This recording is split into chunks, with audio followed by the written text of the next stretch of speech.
भी जानते थे। ये 1992 के वक्त में कर्नाटका से कोल्हापुर लाई गई थी, जो कि महाराष्ट्र के अंदर है। वहाँ के नंदिनी गांव के अंदर एक जैन मठ है जहाँ पर इसको पाला गया और वहाँ पर काफ़ी लंबे टाइम से इसकी सेवा की गई, बिल्कुल फैमिली की तरह इसको रखा जाता था। वहीं पर वनतारा, जो कि अंबानी फैमिली ने एक एनजीओ क्रिएट किया था एनिमल्स का, और उसमें कई सारे एनिमल्स होते हैं, पाले जाते हैं, मतलब रेस्क्यू करके लाए जाते हैं। और वहाँ पर वनतारा ने कहा ये एलिफेंट शायद यहाँ पर सही से नहीं रह पा रही है, तो इसको आप हमें दे दो, हम इसे वनतारा में पाल लेंगे। वहाँ के लोगों ने इस पर ऑब्जेक्शन उठाया, जिसके एवज में इन्होंने पेटा से इस बात की कंप्लेंट की और पेटा इस बात को कोर्ट में ले गया। और कोर्ट में यहाँ पर कुछ इस तरीके के प्रूफ दिखाए गए कि यहाँ पर हाइजीन पुअर है, उसके नेल ओवरग्रोन है, काफ़ी ज़्यादा चीज़ें दिखाई गई जो कि शायद वो जानते होंगे। और उसके बाद में कोर्ट ने कहा ठीक है, यहाँ से इसको लेके जाया जाएगा। और उसके बाद में इसको लेके जाया भी गया और मध्य प्रदेश के एक एनजीओ के अंदर संरक्षित किया गया। और उसके बाद में इसको इन द एंड वनतारा के अंदर ही भेज दिया गया, जहाँ पर कुछ इस तरीके की वीडियो सामने आ रही है, जहाँ पर गाँव के लोगों ने इस बात को अपोज किया। यहाँ पर हथनी को बिल्कुल भी अब्यूज नहीं किया गया था, यहाँ पर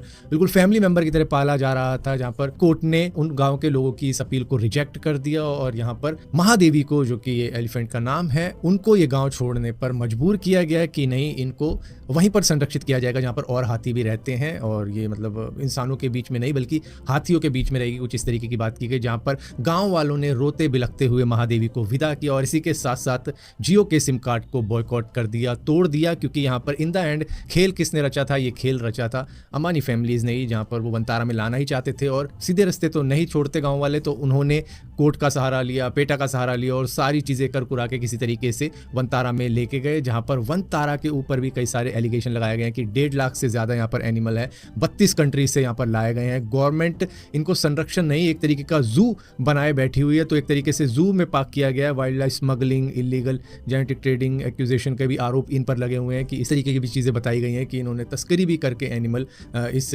वनतारा के अंदर लाए हैं, जो कि इन द एंड एक जू ही है। यहाँ पर लोग जाते हैं जानवरों को देखने, ना कि ये कोई एनजीओ है। हालांकि यहाँ पर वनतारा वाले कहते हैं कि ये जू नहीं है, ये आम ट्रेडिशनल जू के जैसा नहीं है, ये एक तरीके का एनिमल रेस्क्यू सेंटर है, जहाँ पर जानवरों को लाया जाता है और उनको रिहेबिलिटेशन करवाया जाता है, उनको उनके टाइप के रहने की जगह दी जाती है। तो यहाँ पर दोनों ही चीजें हैं। गांव के लोग कह रहे हैं कि ये गलत हुआ, उसको हम as a family member treat करते थे, वो मंदिर की कई पूजाओं में भी पार्टिसिपेट करती थी। और